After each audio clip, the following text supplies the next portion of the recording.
Number 3, are you ready?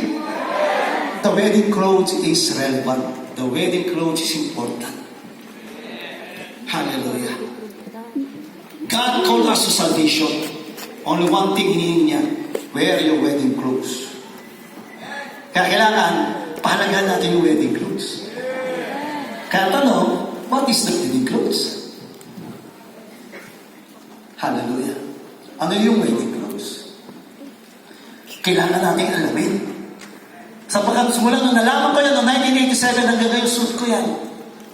Hindi ko siya hinubad. Hallelujah. Kaya ganito po ako. Kaya pa? So, isa pang malagawa ay paano lalong lumalim? No.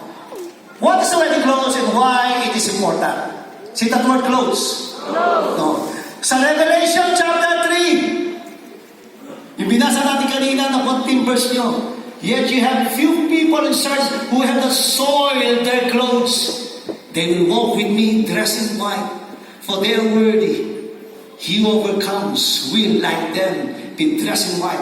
I will never blot out his... Galing sa akin, kailangan mapakinggan ko. Tapos sabi ng Bible, we have no righteousness all our own. I said, 60% that are righteous are filthy rag. And we are not holy. Sabi ko, hindi pa lang ito, kailangan tinahanap mo sa amin. Kasi lahat ito yung binigay mo. Ilalagay mo sa amin ang righteousness mo. Ilalagay mo holiness mo sa amin. Ilalagay mo yung faith mo sa amin. May hinahanap ka sa amin. Na isahan ka. Amen? Wala kang kasama. Hindi mo alam kung saan. Tama? Yung dahilan yung tama. But suppose, hallelujah, sino ba binat dito? Pakapal ko nga! Pasok ako, mulat sila. Wala nakakalam nun. Tapos napating namin guest, si Congressman Maggie Guligudo na Kapolo. Mas mukha akong congressman kaysa kanya. Nagtutunan ako, hindi siya mapakalis ang point niya. Tapos pinagbigyan na magsalita. No? Bumati pero hindi mapigilan. Pinapinasok, sa totoo lang, ako mahirap sa Diyos. Wala mahirap sa Diyos. Wala mahirap sa Diyos. Siya Panginoon, ang Panginoon na makapangyarihan. Wala mahirap sa Diyos. Sino naniniwala ko na mahirap sa Diyos? Kasi sinabi niya, hallelujah, ngayon nagkakaroon na walang mahirap sa Diyos. Walang mahirap sa Diyos. Now, sinaniniwala Siya tayo ang ng patay na Panginoon na walang mahirap sa Diyos. makapangyarihan. Instead na i-declare natin na walang mahirap sa Diyos, Diyos. kantayin natin sa Kanya.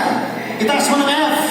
At sabi mo ngayon, walang mahirap sa'yo, sa'yo. Na hindi mo sinasabi sa tabi mo yan, sa Diyos. Walang mahirap sa'yo. Ikaw ang Panginoon.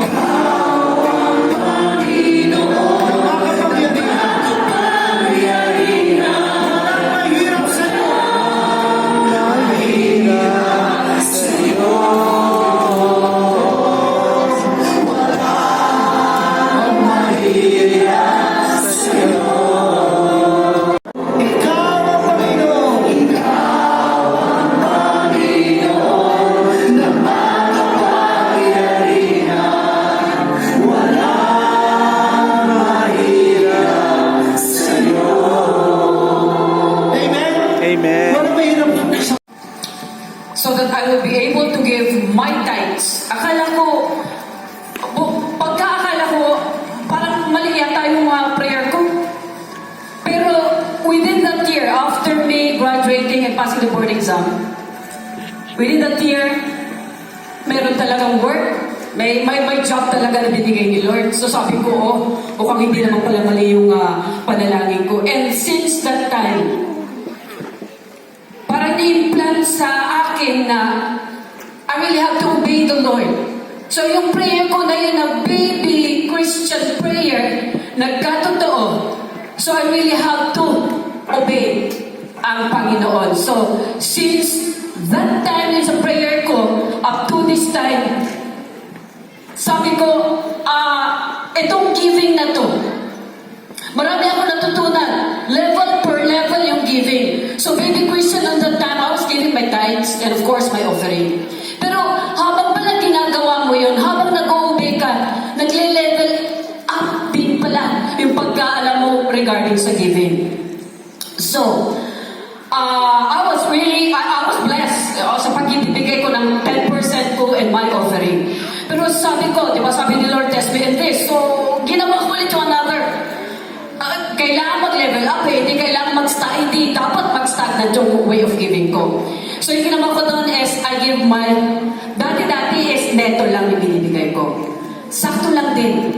Pero nung bibigay ako ng gross, nung binibigay ko ng gross of my income, nakikita ko rin yung increase, yung level, nung yung pagbe-bless ni Lord sa akin. Una doon is, when I give my gross, sabi ko, doon ko nakita yung difference. Nung 10% na yun, sakto lang. Pero nung nagbigay ako ng gross ko, nakita ko yung added na blessing ng Lord. Example nito, sa work namin, mag-offer sila ng, sabihin nila, gusto mo ba ng substitution? Sabi ko, bakit sino bang may ayaw ng substitution? So from time to time, gusto mo ng substitution. Yun na nakikita kong added.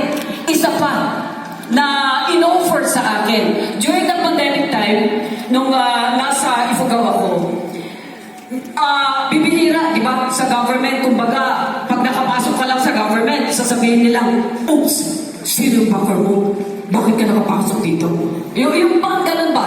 Pero sa akin, kung naman, talagang in-offer. Sabi nila, gusto mo ba? O hindi? Kasi kung ayaw mo, pwede ko naman ibigay sa iba. Kaya sabi ko, hindi ko pa alam kung nakuha ako, nagko-congratulate na sila. But I was praying that time. Sabi ko, Lord, saan ba talaga ako? Dito ba sa dati o yung ito na in-offer sa akin? You see, when we are given these opportunities come, na hindi na tayo magkandara pa, na sabihin mo, kailangan dyan pag-work ka na it is being offered and that I see. Nakita ko talaga yung kamay ng Panginoon that if you really give, and that I can testify, I'm giving my gross. Okay? Aside from that, dapat tapatan ko yan sa offering ko. But there was one time when I was also medyo na temp. Sabi ko, medyo binabaan ko yung gross. Nakita ko talaga medyo bumaba din yung blessing. So sabi ko, hindi ko na tinantanan. Sabi ko, sa next month talaga kailangan ibigay ko ulit yung gross ko. And there I see the hand of God. See, yung level pa, and yung ngayon naman na nag-level, nasabihin ko, level yung way of giving. Sabi ko, it has to be na everyday, kailangan may goal ako na I will bless somebody.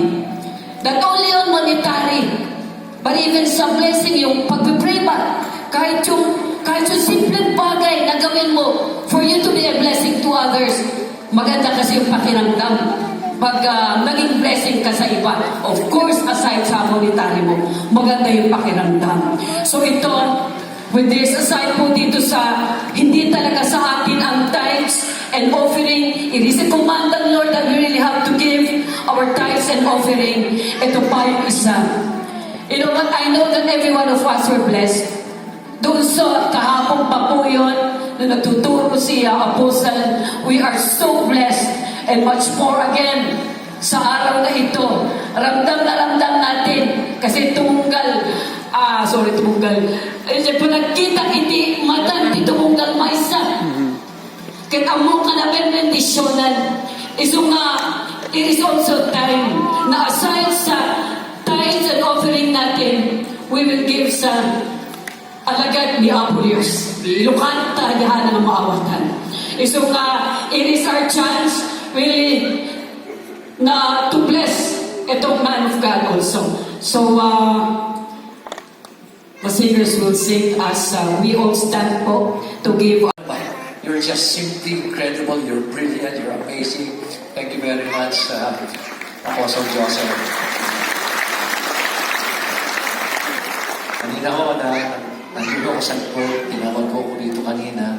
Tapos habang nagsasalita ako si Apostle Joseph, bigla akong flash kay Matthew, yung tungkulo sa wedding attire.